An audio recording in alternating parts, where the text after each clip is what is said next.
उदारपुर विधानसभा केंद्र में भाजपा दल के उम्मीदवार राजदीप ग्वाला ने भी अपनी विजयी होने की उम्मीद जताई है। उनका कहना है कि आम जनता भाजपा दल को पहचानते हैं, राजनीतिक दल को पहचानते हैं और तो और राष्ट्रीय एकता अखंडता के आधार पर असम राज्य के उन्नयन के साथ साथ कटरा जिले के उन्नयन में अहम भूमिका निभाए जाने के लिए भाजपा उम्मीदवार को ही आम जनता विजयी करेगी।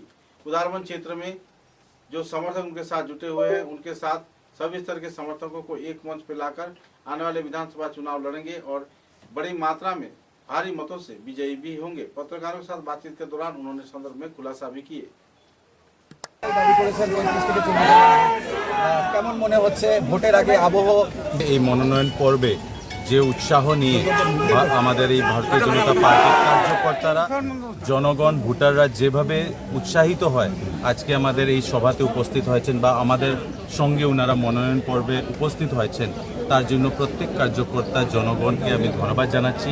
আগামী দিনের নির্বাচনের জন্য আমি আপনাদের প্রত্যেকেরই আশীর্বাদ এবং শুভেচ্ছা কামনা করছি এবং আজকেই আমি মনে করি এটা নিশ্চিত হয়ে গেছে।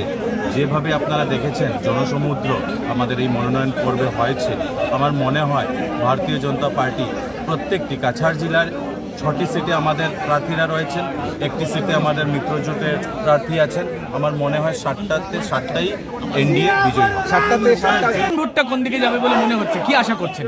দেখুন, যেভাবে আমাদের মাননীয় মুখ্যমন্ত্রী ডক্টর হিমন্ত বিশ্ব শর্মা মহাশয় আমাদের রাজ্যকে এগিয়ে নিয়ে যাচ্ছেন এবং বিশেষ করে যেটা আপনি বাগানের ভোটের কথা বলেছেন, আপনারা দুজনেই বাগানের নেতা, চা বাগানের নেতা। যে উন্নয়নমূলক কাজ উনি করেছেন, যেভাবে একটার পর একটা প্রকল্প আজকে জমি পাট্টা নিয়ে শিক্ষার ব্যবস্থার উন্নয়ন, স্বাস্থ্য ব্যবস্থার উন্নয়ন, আর্থিকভাবে ওনাদেরকে কীভাবে এগিয়ে নিয়ে যাওয়া যায়, মজুরি বৃদ্ধি, বিভিন্ন পদক্ষেপ উনি নিয়েছেন চা শ্রমিকদের জন্য, গোটা রাজ্যের প্রত্যেক সমাজ, প্রত্যেক জাতি পিছপড়া শ্রমিকদের জন্য আমাদের মাননীয় মুখ্যমন্ত্রী যে কাজ করেছেন, মাননীয় নরেন্দ্র মোদী যে দেশের জন্য আমাদের কাজ করে যাচ্ছেন, তার জন্য জনগণ মাননীয় প্রধানমন্ত্রী মাননীয় ডক্টর হিমন্ত বিশ্ব শর্মা বিপুল পরিমাণে ভোট দিয়ে আশীর্বাদ।